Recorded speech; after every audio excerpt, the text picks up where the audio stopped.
Well, her hair was copper and a beauty bowl, and it warmed me to my soul.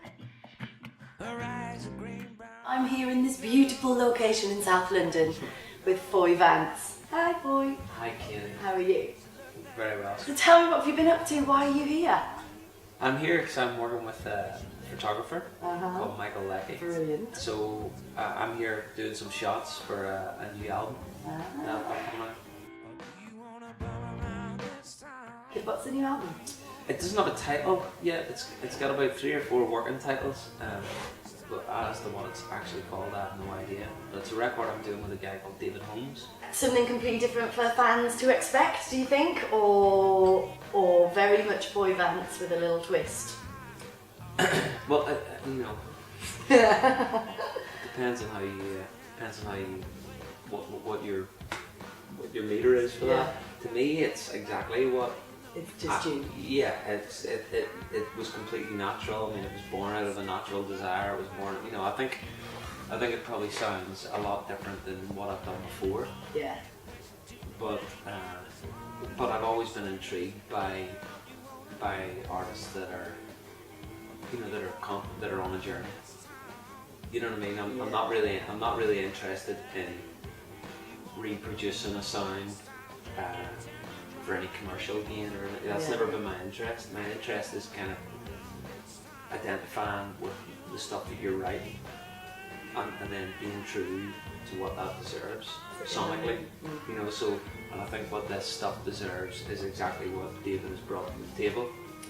You know, so I mean, you know, my dad always used to say I could fall in shit, come out smelling of roses, and I think this is a prime example of that. You know, whereas not that I fell in shit, but you know what I mean. I just came out smelling roses. But, you know, for myself, whether other people think that or not, it's up to them. But for me, I'm really happy with it, and I really feel like he's connected with something that was very definitely there. And, you know, I'm not doing anything that is uncomfortable for me. I'm not trying to change my sound, try and be anything or say anything particularly. It just feels right. So yeah, that's brilliant. And will you be touring afterwards? Have you got anything planned, or are you kind of gonna again just do that when it comes to it? No, I've got a tour. We're looking to tour sort of more intimate venues in June. Yeah. I did a little tour of the UK and Ireland.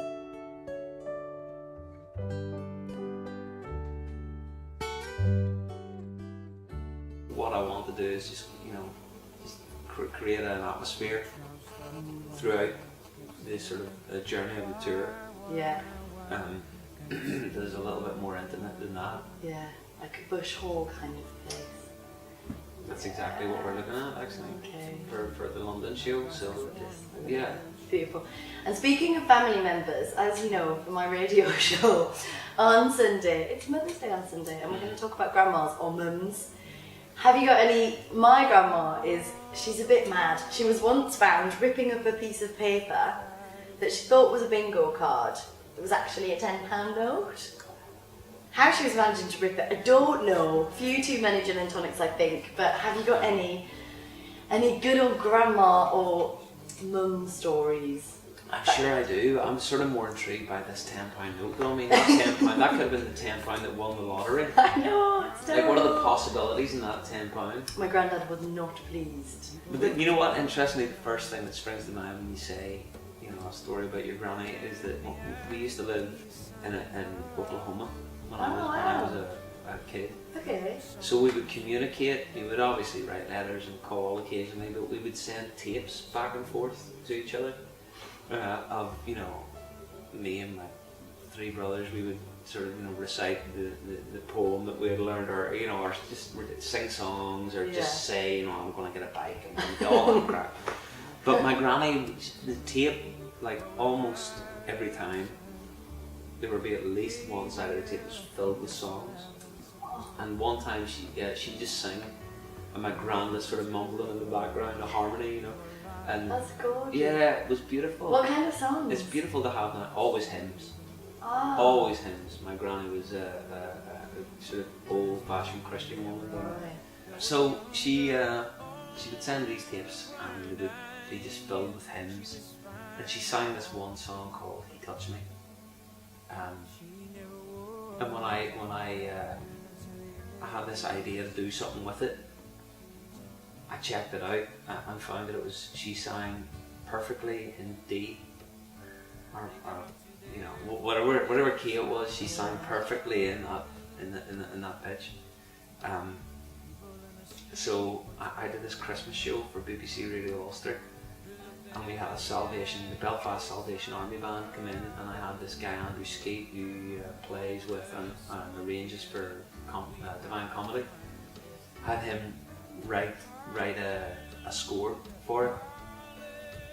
So we played her singing in 1979 with the Belfast Salvation Army band playing along with her, and I duetted with my grandma. Oh my god, that's so beautiful. It was. I want to hear it because it's still available to hear somewhere. I can get you a version of it, but it's not available. I mean, I should get it up on the site and just give it away or something, but it's not up there yet. But it was I don't know if musically it stands the test of time, but for me personally, it was. I was in bits afterwards. Yeah. Oh, that sounds beautiful. Bits, it was really beautiful. Foy Vance, thank you so much. You are going to do a little song for us, aren't you? For sure, Have you decided what it is yet? I have no idea what it is, but I will figure that out by the time I get the guitar.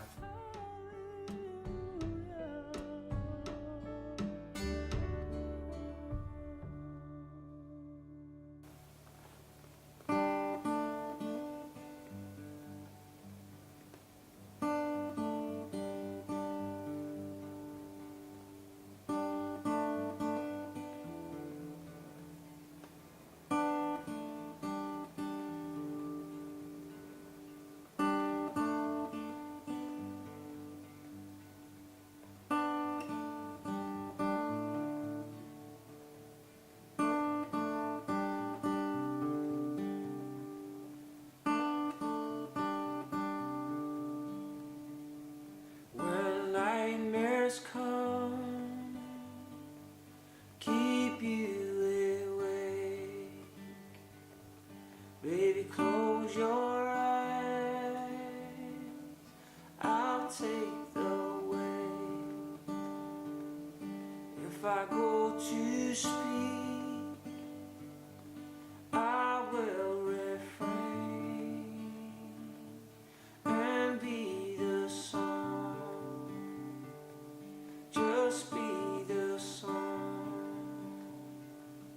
When inner scars show on your face and darkness hides your sense of place. If I go to